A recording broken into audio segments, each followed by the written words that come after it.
Welcome back, everyone. My name is Gyan Mamhani, and I'm the host of the Entrepreneurship Insights Podcast. This morning, I want to welcome Lucie to the show. She actually has her own organization called Bo Buddies, where the goal is to inspire musicians to take up an instrument and find a new joy in their lives. It's a pleasure having you on the podcast, Lucie. Thank you. Thank you for having me. I'm super excited for today's interview. Yeah, for sure. Same here.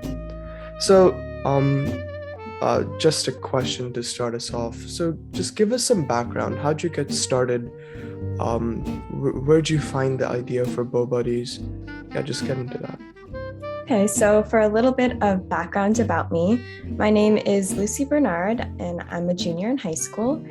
And the main reason why I wanted to start Bo Buddies was because I wanted there to be a community for student musicians like myself. And I also saw that there was a little bit of a disconnect during the pandemic. So I wanted to be able to form a community, especially for those younger kids who weren't able to meet other musicians. And so that's kind of how Bo Buddies started. That's really interesting because the pandemic brought many difficulties as well as opportunities, and especially for music. I remember we were in the same class last year and we had to play with the recording that the teacher was playing from his house, so that was a bit difficult. So yeah, I definitely agree, like just finding that disconnect and that solution, that's really important.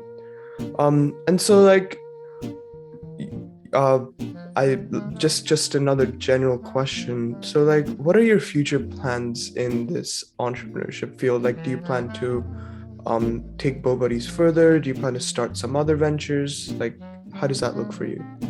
Okay, so I am a junior in high school, so pretty soon I'll be going to college and everything. I won't be studying entrepreneurship most likely during college, but I do find it really interesting. So some other things that I'm fascinated by with entrepreneurship is like sustainability and how that works into different business models and systems. And I'm always interested in music education. So I don't want to give up Bo Buddies, but I will likely be taking a lesser role in it once I go to college. But definitely want to keep expanding Bo Buddies, and we can get into that, I think, a little later. Yeah, for sure. And you mentioned you're a junior in high school. So how do you balance all that? You have events every month, you have lessons with many instructors, and also you have a blog. So how do you balance that with your school life? I think, first of all, my first priority in Bo Buddies is the lessons that I give, because the students depend on me as a teacher, so I have to make sure to plan my schedule around that. So I have my block of time. I try to schedule all lessons on the same day or like same morning, and then I can work my schedule around that. For blog posts, I try to send out as many emails as I can, maybe in like one day, send out 20 emails to a whole bunch of people, and I might get like one response from those 20 emails, and I'll just write up my blog post on that and publish it. And then if I have a few, I'll schedule them so it's like spread out a little bit. And then for school is also a big priority for me, so school comes first. One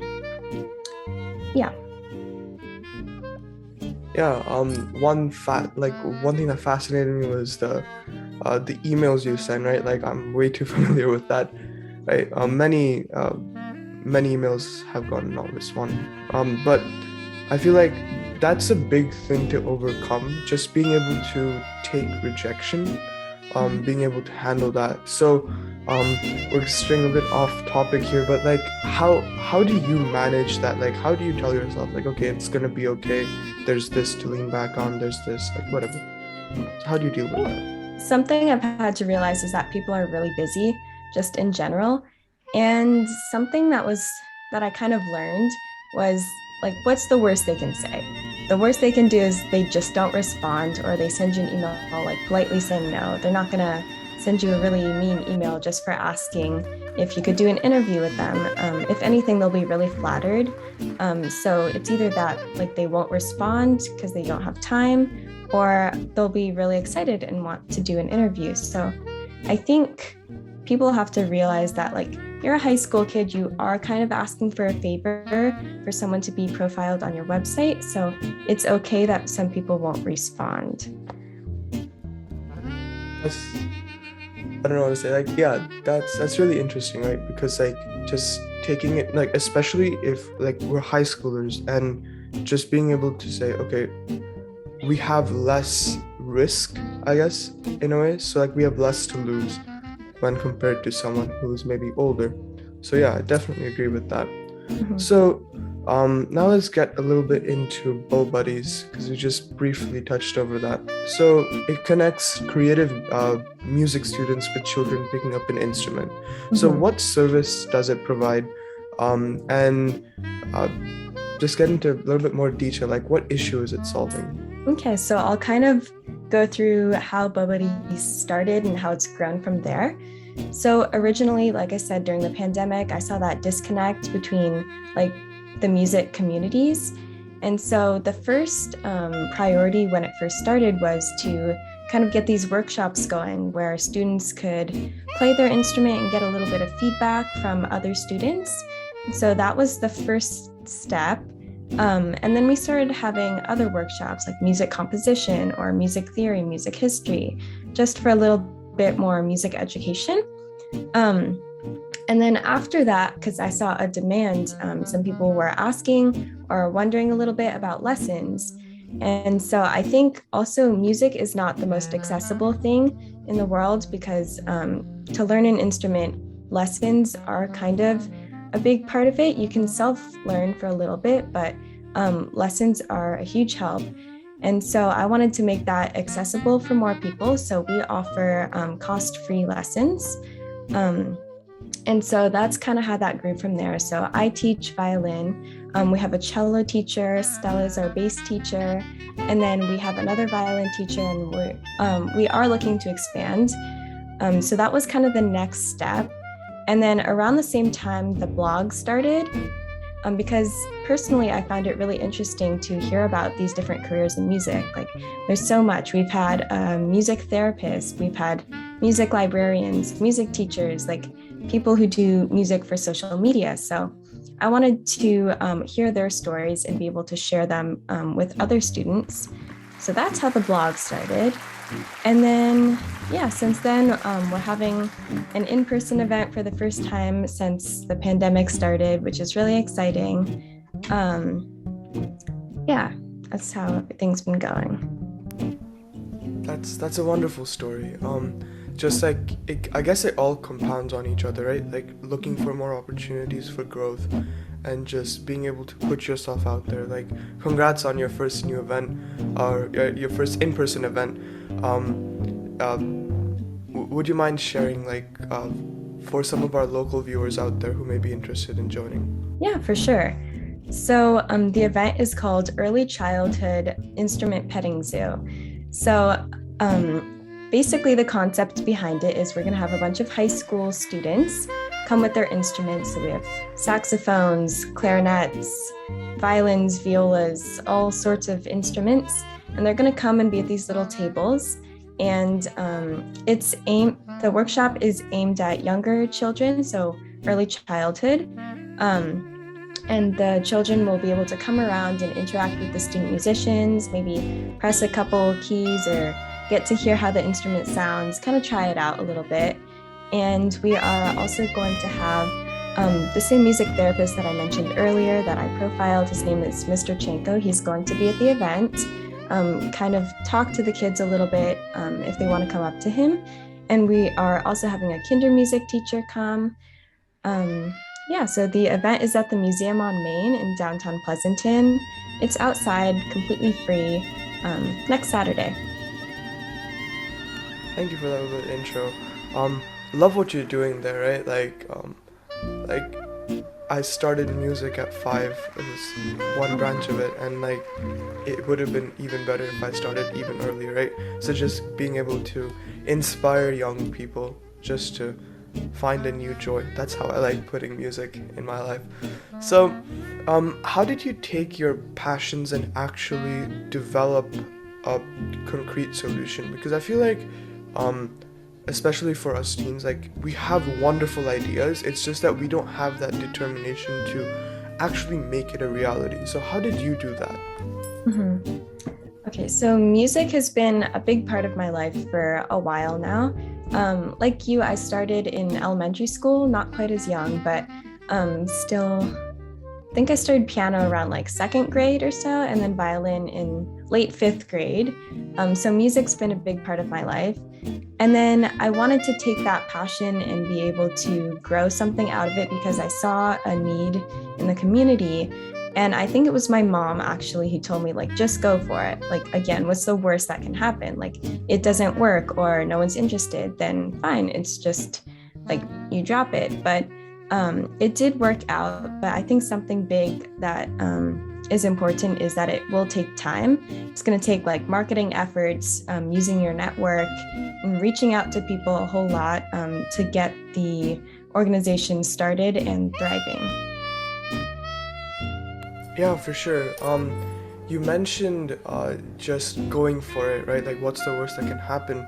But I feel like for many of us, excuses are a big part. Like, we're like, okay, it's gonna take time. I don't want to put in that effort and all that. So I feel like that's also a really big thing to consider. So like, I've heard some places that, okay, this entrepreneurship, organization building, startup founding isn't for everyone because you have to have that mental aspect also. And so how did you use your network to jumpstart the founding process?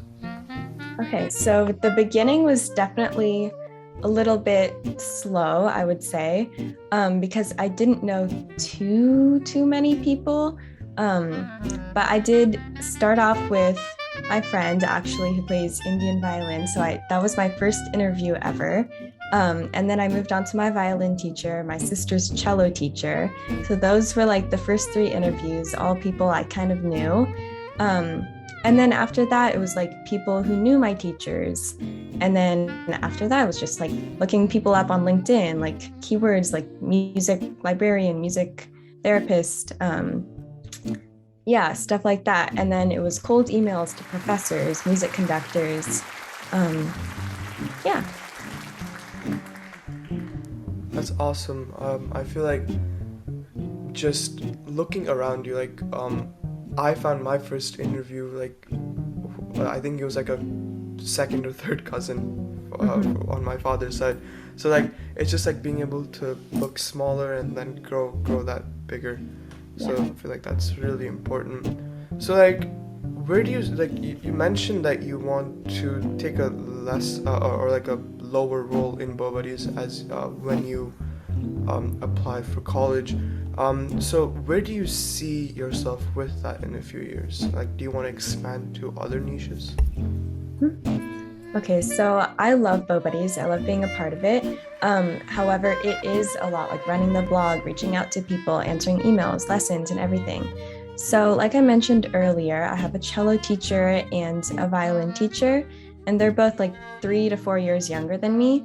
So I think if I transfer over a little bit of that to them while I'm in college, or I will still teach online lessons, I think, because that's an aspect of Bow Buddies that is really important to me. I love making the connection with the students.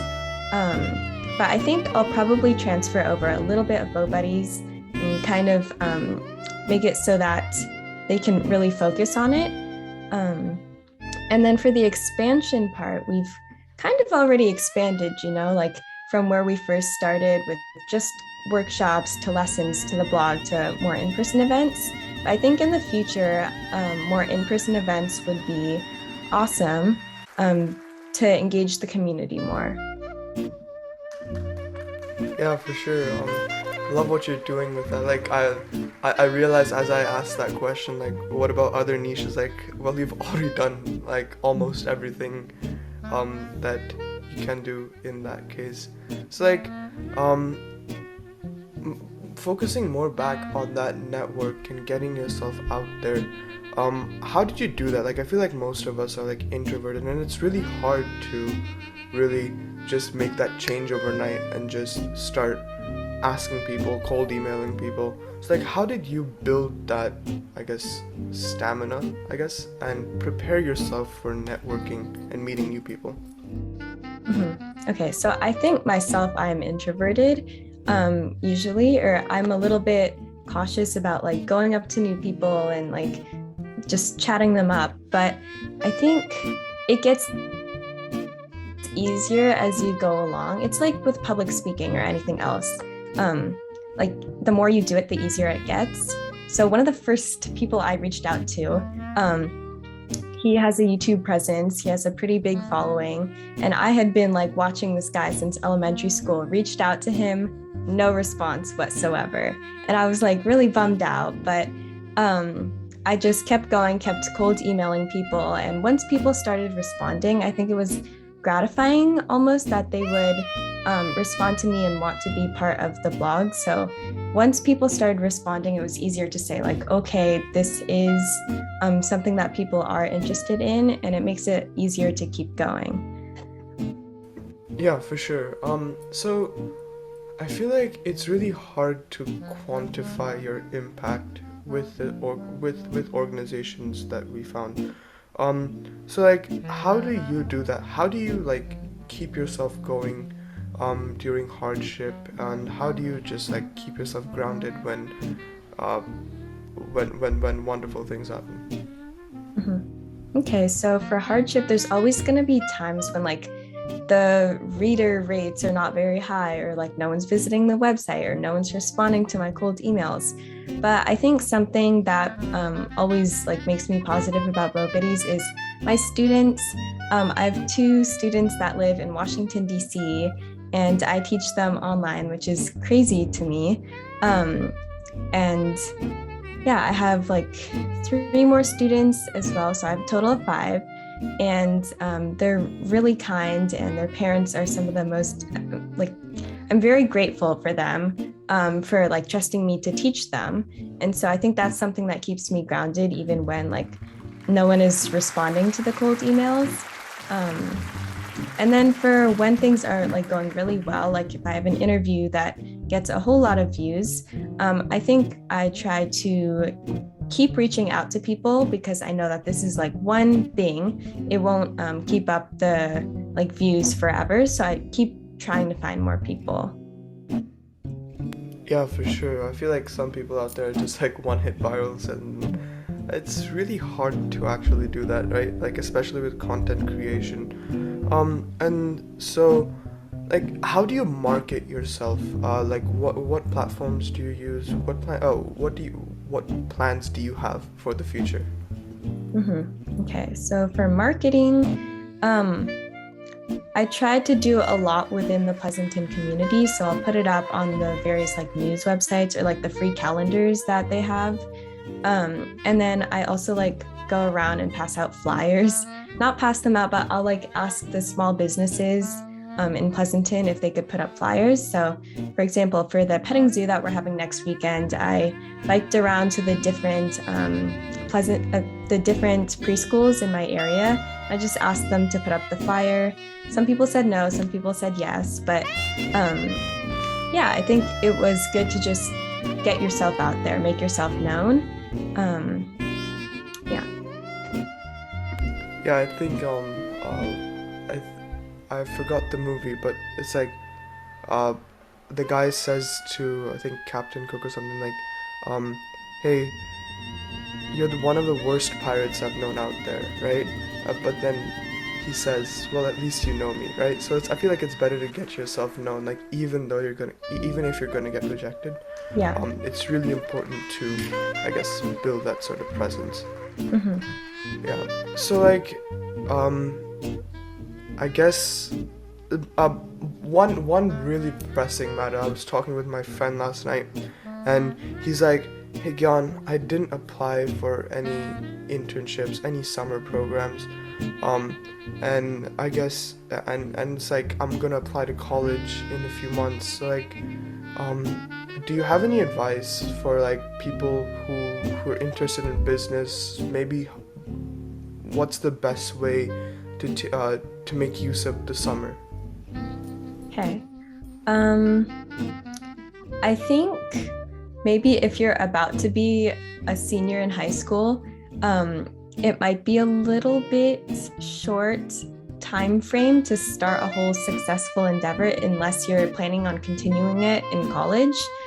Because for me, it took, like I started this like June-ish of 2020, so it's been a good 2 years. But I think if you're really passionate about it and if you're really committed to putting in the work, spending the time, then just go for it. Because if it's something that you're passionate about and you can see there is a need for it, then I think it will do well. For the summertime, if you're looking for an internship, I guess cold emailing, even though you might get a bunch of rejections. But it could work, you never know. But I think if you do have a passion for something that you see needs to happen, then just try, go ahead and try to start your own organization or business. Yeah, for sure. I feel like it doesn't even need to be business because it's a bit I feel like outsiders who aren't in the business field, they kind of underestimate how long it takes to actually be profitable, how long it takes to actually have a presence. Like, oh, you just see some guy go from 0 to 1 million subscribers, or someone go from 0 to 1 million in revenue, right? I feel like that's a really complex part to think about because it takes a lot of time. But I guess as long as you're putting yourself out there, like taking advantage of research opportunities, making your own research, right? Just delving into your passion, I feel like that's really important. Yeah, so thank you, Lucie. I feel like that can help many confused high schoolers out there. So as we near the end of our interview, what advice do you have for students just taking advantage of their time, their relationships, and opportunities to take advantage of their passions? Okay, so first thing I would say is use your network. So like I said earlier, I started off with my friend, my violin teacher, my sister's teacher. So use your network because they're probably going to want to help you. And then from there, it can lead to other things. And so something I heard is the most valuable thing is the people you know, because one opportunity can kind of spiral into another one. So for example, I cold emailed a bunch of teachers, got one interview with a kinder music teacher, and she actually, after the interview, she sent an email to the former director of education for the whole international organization company. And so I had an interview with her as well. So kind of all leads to another. So use your network, definitely. And then, that goes along with using your relationships. And then for opportunities, just take the opportunity. You never know what will happen unless you go for it. So if you have an opportunity that you're interested in, I think you should check it out and see what it leads to. Yeah, I feel like most of what we've said is kind of easier said than done.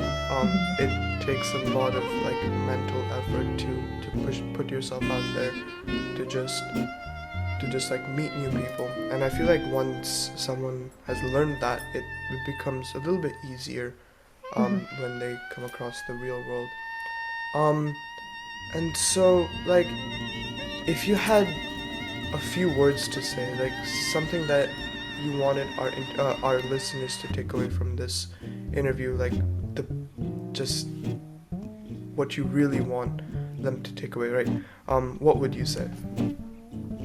Don't be afraid to put yourself out there. If it's something really passionate that you're really passionate about and you feel it's something worth doing, then more than likely there will be an interest in it. Your organization or company will probably grow if there is a real demand for it.